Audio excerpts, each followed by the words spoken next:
The auctioneer lifted his gavel above Ada Larkin's porch rail and called for the final bid on the only home she had ever known.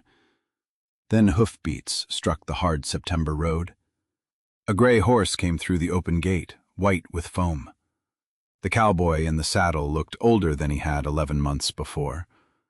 At 39, Reid Coulter was tall and lean, with a sun-weathered face, short, dark brown hair, and a close beard above a rust-brown work shirt, charcoal vest, and dust-tan riding coat. Older, leaner, dust-burned, and very much alive. Reid Coulter reined up beneath the cottonwood tree where Ada's brother had tied the red auction flag. $2,180, he said. The crowd went still. Martin thrust the printed sale sheet toward the auctioneer, urging him to close before another bidder could speak. Ada did not. She stepped down from the porch, her full figure straight beneath a sage-green work blouse and dark brown skirt. Her broad waist and strong upper arms had never kept her from lifting apple crates, tending a fever, or carrying a half-frozen man across this same threshold. They would not keep her from facing him now. "If you're buying a roof to put me under," she said, "save your money." Reid took off his dust-darkened hat. "I'm buying 30 days. What you do with them is yours." The gavel came down before anyone found another dollar. Martin Larkin's mouth tightened. At 32, he was narrow-faced and carefully dressed, his dark blonde hair combed smooth above a charcoal towncoat and burgundy waistcoat. The land buyer beside him folded his arms, and Ada, who had spent the morning being told that a daughter could live in a house without ever earning a place in it, looked at the cowboy she had once saved and wondered what price he meant to collect. The auctioneer, Mr. Sloane, lowered the gavel but kept it poised above his ledger. Over his shoulder, the red auction flag snapped from the cottonwood branch where Martin had tied it that morning. "Possession goes to the winning bidder after settlement," Sloane said. Reid did not look at the house. "It stays with Miss Larkin until the deed settles." Martin gave a short, humorless laugh. "You rode into my sale late, Coulter. Don't start inventing rules." County Clerk Ezra Bell stood near the porch steps with a leather case under one arm. "Settlement takes 30 days when the buyer comes from outside the county and pays by bank draft. Possession remains as it stood this morning." Reid's gaze stayed on Ada. As it stood this morning, she lived here. It was the first thing he had given her that did not feel like rescue. Space. A choice. 30 days in which neither brother nor bidder could cross her threshold without permission. Ada stepped back onto her own porch. Her fingers did not tremble until they touched the post where the auction rope had bitten through the white paint. The crowd began to loosen. Neighbors who had watched Martin advertise the orchard, the house, the smokehouse, and every fence post on the South Meadow suddenly found reasons to study their boots.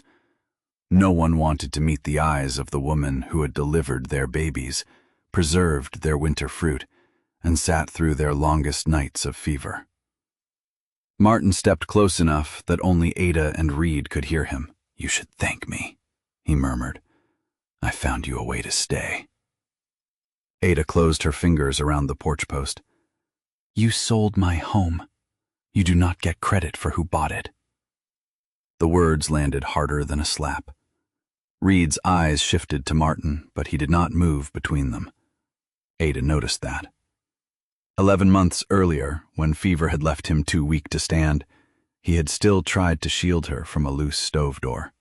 Now, strong again, he understood that she did not need his body placed in front of her voice. Martin turned away first. The land buyer followed him down the lane, angry enough to forget his polished cane in the grass. Ada had been 28 when their father died. Martin had been 26 and newly married, full of plans for a mercantile in Helena. The will gave him the Larkin acreage and required him to provide Ada a home for as long as she remained unmarried. Everyone had called it protection.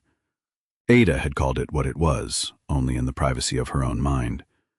A room granted by a man who could withdraw the rest of the house. For 6 years, she kept the orchard alive, made the mortgage payments from apple and preserve sales, and turned the east parlor into a boarding room whenever money ran thin. Martin moved back after his wife died, took charge of the books, and began referring to the property as his. 3 weeks ago, the auction notice appeared on the church door. It claimed Ada had signed away her right of residence. She had not. When she protested, Martin showed the county clerk a power of attorney bearing her name and Vern Pike's notary seal. The signature resembled hers well enough to pass at a glance. Ada had been told she could contest it after the sale, in district court, if she had the money. Martin knew she did not. Now Reid Coulter stood in the yard with a winning bank draft and 30 days between Ada and the road. That did not make him her answer. It made him another question. She waited until the last wagon left before speaking. "Where will you sleep?" "Livery loft." "Good." The corner of his mouth almost moved, but he seemed to think better of it. "I asked Clerk Bell to write an agreement. You keep possession for 30 days. I enter only when invited. You may challenge the sale, buy it from me at the exact bid, or leave without owing me a cent." "And if I do none of those things?" His answer took a moment. "Then I own a house I don't want." "You crossed half the territory to bid on something you don't want?" "I crossed half the territory because I saw your name beneath an auction notice in a Helena newspaper." Ada searched his face. Last November she had found him beside Willow Creek after his horse went through river ice. She dragged him onto a grain sled, brought him to her kitchen, and sat awake for 2 nights while his lungs rattled. For 19 days Reid occupied the narrow room off the pantry and filled the house with a quiet attention she had never known how to receive. He remembered which stove lid stuck. He noticed when her left wrist hurt. He asked before moving a chair in her own kitchen. On his last morning he told her he would come back after taking a herd south. Ada had answered, "Do not return because you think a life is a debt." He had nodded once. Then 11 months passed without a word. "The newspaper reached you," Ada said. "My letter did not." Reid's brows drew together. "What letter?" The old hurt inside her changed shape. She had written in May. Only 5 lines, practical enough to protect her pride. The north orchard was blooming. His gray horse's old saddle blanket had been mended. If he came through Cinder Creek, there would be coffee. She had left it on the hall table for Martin to carry to the post office. "Never mind," she said. "Ada." 30 days, Mr. Coulter. I suggest we use the first one getting your agreement in writing." She went inside and shut the door, not hard, but completely. That evening, Clerk Bell brought the agreement. Reid signed it on the porch without asking to enter. Ada read every line twice. When Martin used to handle the accounts, he would tap a page and tell her where to sign. Reid stood with his hat in both hands and waited while she questioned the payment clause, the possession clause, and the line concerning improvements. "Strike that one," she said. Bell looked up. "Which?" "The buyer may recover the cost of repairs from the occupant. If the barn roof falls, Mr. Coulter could repair it and add the amount to what I must pay." Reid took the pen. "Strike it." "I was speaking to Mr. Bell." "So you were." He laid the pen down again. Ada studied him, then nodded to the clerk. "Strike it, please." Bell drew a firm black line through the sentence. Ada signed only after the ink dried. Her first choice had cost her nothing but caution. The next would cost more. At dawn, she took the forged power of attorney from the copy Bell had left. The paper said she had appeared before Vern Pike on April 17th at 2 in the afternoon. Ada knew exactly where she had been. That was the day the Cinder Creek schoolhouse roof caught fire. She had spent the afternoon in the church basement with 23 children, handing out wet cloths while men fought sparks across the road. Half the town had seen her. Seeing was not the same as being willing to oppose Martin Larkin. Ada, dressed in a rust-red traveling jacket, pinned her dark auburn hair into a low, braided coil and hitched the small chestnut mare herself. When she came around the house, Reid was waiting by the gate with his gray. "No," she said. "No what?" "No escort. No protection. No man riding into town so everyone thinks this is his contest." Reid rubbed his thumb along the brim of his hat. "Would a witness be useful?" "Only if he can remember that he is one." He mounted. "I can ride 6 lengths behind." "8. 8, then." The distance looked ridiculous on the road. Ada found that she preferred ridiculousness to possession. Her first stop was the schoolhouse. Mrs. Oakes, the teacher, remembered Ada in the church basement.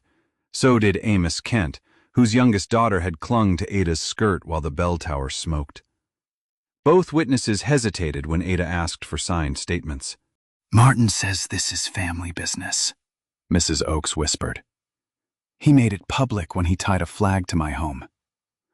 The teacher looked through the window at Reid, waiting across the road. "And if the Cowboy owns it now?" Ada kept her voice level. "Then I will deal with the Cowboy after I deal with the lie." Mrs. Oakes signed. Amos Kent did not. "I buy seed on Martin's credit," he said. "I'm sorry, Ada." She folded the unsigned page. "I understand what your apology costs you. I also understand what your silence costs me." She left him with that. At Vern Pike's office, the notary claimed Ada had come through the back door on April 17th. He said she wore a blue shawl and complained about smoke in her hair. The details were clever. They were also wrong. Ada had given her blue shawl to Mrs. Oakes in February, after the teacher's stove failed. "May I see your register?" Ada asked. Pike's face changed, only slightly, but enough. "Official records aren't for idle inspection." "Then Clerk Bell can inspect it." "You are making an ugly accusation against your own brother." "No. I am asking who wrote my name. The ugliness belongs to the answer." Pike rose. Reid shifted outside the window but did not enter. Ada saw the movement and was grateful for both halves of it. He was ready. He was restrained. Pike put one hand on the register. "Leave my office." Ada left, but not before noticing a square of newer paper pasted over the lower half of the April page. Outside, Reid offered no advice. "You saw it?" she asked. "The pasted page?" "And his face." "Mostly your face." She looked at him sharply. "You looked like you had found the door," he said, "not the room behind it." That was precisely how she felt. She disliked how easily he could still read her. They rode back with the same 8 horse lengths between them. At the house, Martin was waiting in the kitchen. Ada stopped at the threshold. The red auction flag showed through the kitchen window behind Martin's shoulder. "How did you get in?" "It's my house until settlement. Clerk Bell's agreement says possession remains with me." Martin sat at their mother's table, as though the paper did not exist. "You've been asking questions around town." "I have been asking one question. Who signed my name?" "Do you think a judge will hand you an orchard because a school teacher remembers a fire?" "I think Vern Pike pasted a new half-page into his register." For the first time, Martin looked afraid. Reid remained on the porch. Ada could feel his presence through the open door. But this room and this reckoning were hers. Martin's fear hardened into anger. "Father left the land to me. You had a place here because I permitted it. 6 years of a roof, 6 years of food, 6 years without a husband paying your way." Ada stared at him. "The orchard paid for the food," she said. "My boarders paid the property tax. My preserves paid the last 4 mortgage notes." "You lived here." "I worked here." Same thing for a woman with nowhere else to go. The sentence did what the auction had not. It removed the last shelter she had built around the memory of her brother. Ada walked to the front door and opened it. Then she stood in the threshold, facing him, and pointed once toward the porch. Mother sat on this step until dawn after Father locked her out for attending Aunt May's funeral without permission, Ada said. She told me a threshold did not prove who was loved. It proved only who had been given the power to cross it. I thought you remembered. Martin's face went pale. You will not enter this house without knocking. If you do, I will go to the sheriff before I go to the judge. You would have your own brother arrested? I would stop him from teaching me that family means I must accept whatever he does. Martin shoved back his chair and went out through the front door. He nearly struck Reid's shoulder, but Reid stepped aside and let him pass. Only when Martin's wagon disappeared did Reid enter the kitchen. He waited for Ada's nod first. You heard all of it, she said. Enough. Then do not tell me he did not mean it. I wasn't going to. Do not tell me you understand. I don't. Her breath left in a small, startled sound. Reid looked at the table, the ribbon, and the chair Martin had pushed crooked. No one ever made me ask permission to belong to my own life. I can listen. I can't claim I understand. That was the first romantic proof she trusted, though neither of them called it romance. He did not turn her wound into a stage for his goodness. He straightened the chair and asked, May I make coffee? Ada nodded. 2 days later, Clerk Bell inspected Pike's register. The pasted page had vanished. Pike claimed it had never existed. Mrs. Oakes's statement proved Ada was likely elsewhere, but likely might not void a notarized instrument. Bell warned that a district case could take months. Reid's 30 days had become 26. That night, Ada opened the orchard books Martin had left behind. She was not looking for hidden money. She was looking for a reason. Near midnight, she found it. Every spring, Ada marked apple sales in green ink. Martin entered expenses in black. On March 9th, he had recorded a large advance from Elias Boone, the land buyer who stood beside him at the auction. The note beside it read, For Helena Rooms and Partnership, secured on clear possession by October 1st. Martin had not sold the home to pay an old family debt. He had borrowed against a future in which Ada had been erased. Under the page lay the envelope from her May letter to Reid. It had never been stamped. Ada sat very still. The unopened letter was worse than if Martin had burned it. He had kept it because he believed her hope belonged among the accounts he controlled. Reid found her at sunrise on the back steps. She held the envelope in both hands. You told the truth, she said. He looked at his name in her handwriting. So did you. She gave him the letter. He did not open it. It was written to you. In May, by the woman you were in May. Do you still want me to read it? The question broke something open without breaking her. Ada nodded.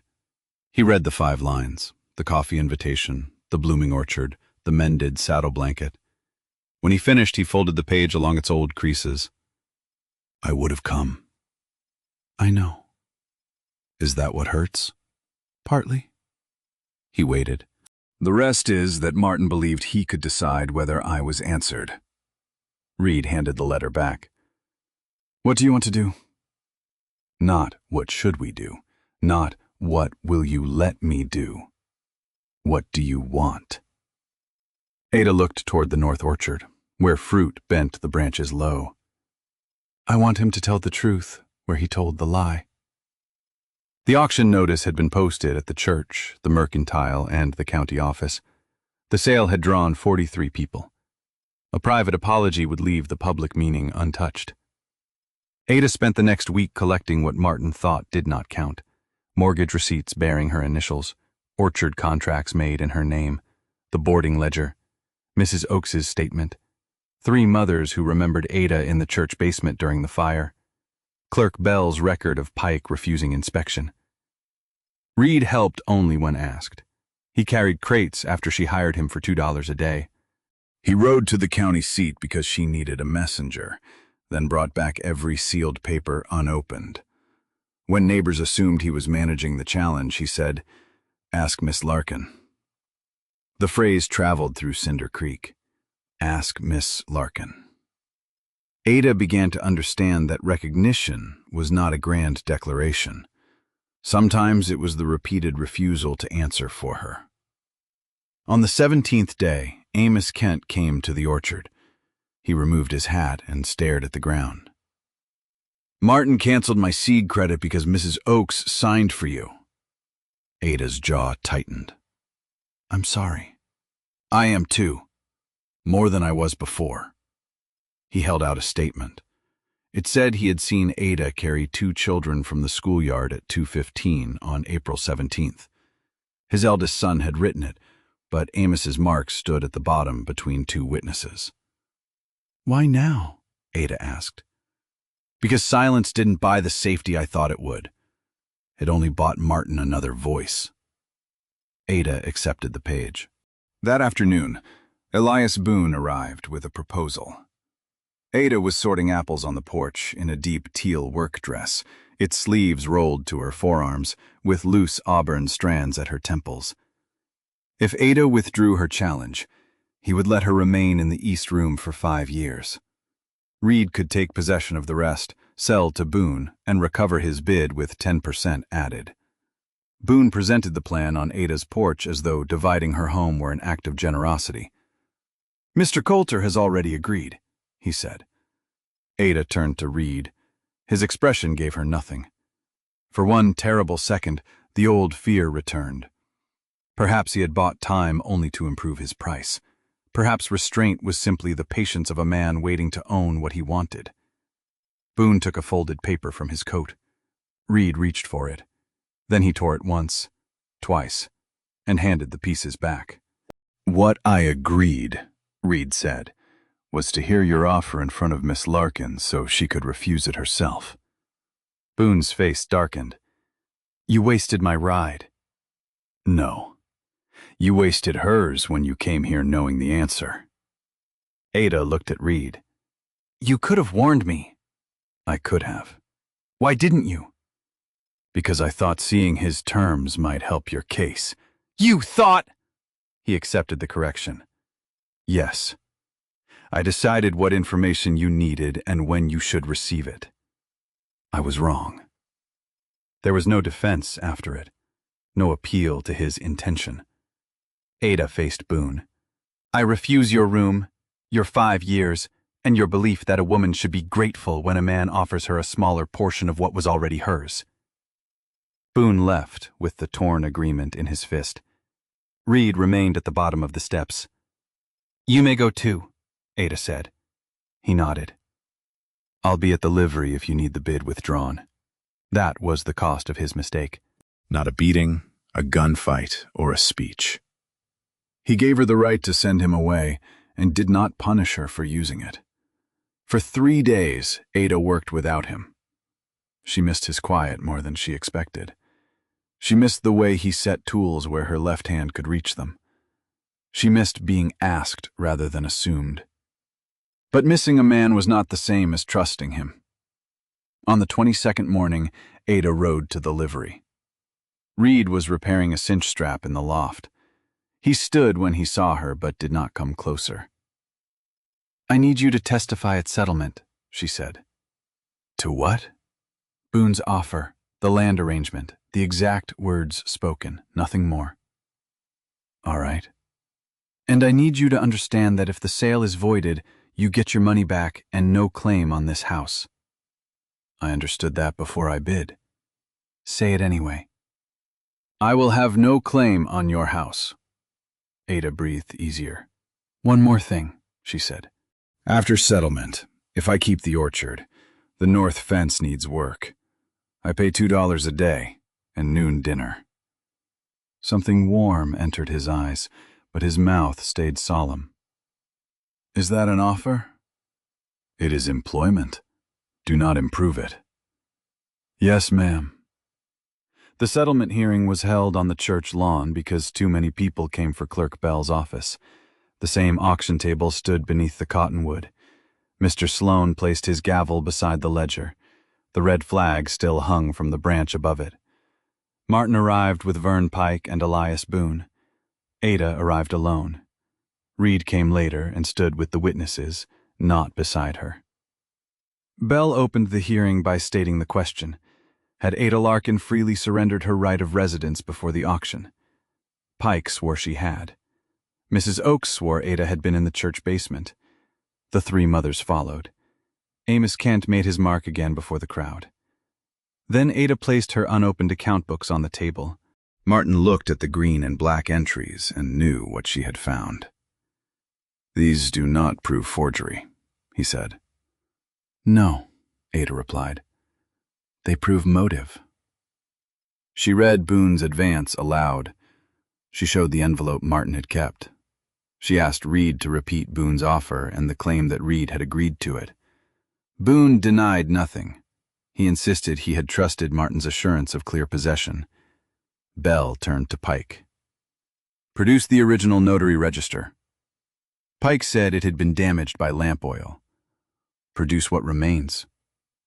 He could not. The crowd shifted. Martin looked toward the road as if measuring the distance to his wagon. Ada could have stopped there. Bell had enough to suspend the sale and send the papers to the district judge. Martin could be charged. The house would remain tangled for months, perhaps years. But suspension was not the same as freedom. Ada took a second paper from her pocket. "I am prepared to file a criminal complaint," she said. "I am also prepared to make another offer." Martin's eyes narrowed. "The Orchard books show I paid the mortgage for 4 years. They also show the fair value of your legal share after debts. I will assume the remaining mortgage and Boone's legitimate principal, not the profit he expected from removing me. In return, you will transfer your interest to me, admit publicly that I never signed the power, and release every account held in my name." "You cannot afford that." "The Cinder Creek Women's Cooperative has prepaid for 3 seasons of apples and preserves. Mrs. Oakes has their draft. The bank has agreed to carry the balance because the payment records are mine." This was not hidden wealth. It was 12 women choosing to put money behind the work they had watched Ada do for years. Martin looked around the lawn. The women did not lower their eyes. "And if I refuse?" he asked. Ada's voice did not rise. "Then I file the complaint. The sale remains suspended. Boone calls your advance, and a judge decides which part of your future is still yours." For years, Martin had mistaken her patience for dependence. Now he saw the difference. He turned on Pike. "You said the register would hold!" The confession was only 7 words. It was enough. Pike tried to leave. Sheriff Dunn caught him at the gate. Martin stood beneath the auction flag while Bell wrote the correction. He signed the transfer, the admission, and the release of accounts. Ada did not smile. Justice was not joy. It was the clean pain of setting down a weight she should never have been asked to carry. Bell pushed the signed transfer toward her. "Miss Larkin, the house is yours." Ada placed her palm over the paper but did not lift it yet. "Read his admission aloud," she said. Bell looked surprised. "The lie was public," Ada continued. "The correction will be public too." Bell read every word. Martin listened where Ada had listened to the auction. Boone listened where he had planned to take possession. The neighbors, who had studied their boots, now watched Ada claim not merely the building, but the meaning of what had happened there. When Bell finished, Ada untied the red auction flag from the cottonwood. She folded it and handed it to Martin. "This flag is yours," she said. "The house is mine." Symmetry did not need cruelty, it needed accuracy. Martin left Cinder Creek 2 days later to work off Boone's remaining claim in Helena. Ada did not promise forgiveness. She told him that if he ever wrote, the first letter must contain the truth without excuses. Whether she answered would be her choice. Reid's bank draft was returned in full. He came to the orchard the next Monday at sunrise with a hammer, a roll of wire, and no assumption that dinner would become supper. Ada paid him $2 at dusk. He counted the coins. "You overpaid by 10 cents. You repaired the gate latch. Wasn't asked. Then give the dime back."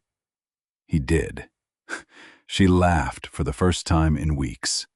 The sound surprised them both. He worked 6 days on the north fence. On the 7th, he asked if he might call on her after church.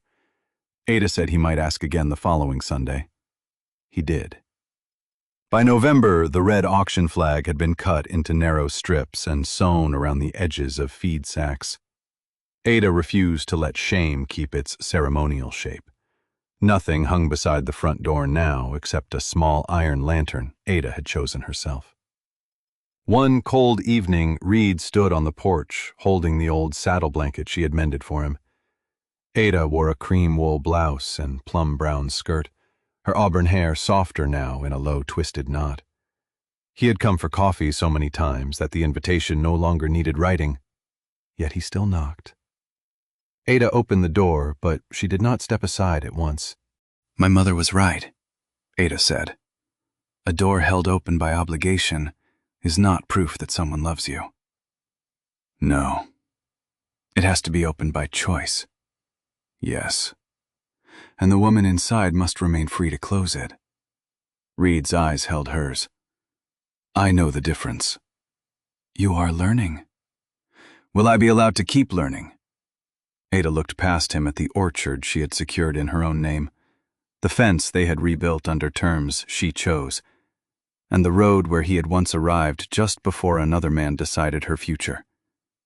Then she stepped back from the threshold. "Come in, Reid." He crossed only after she invited him. The door closed against the winter wind because Ada chose who belonged on the warm side of it.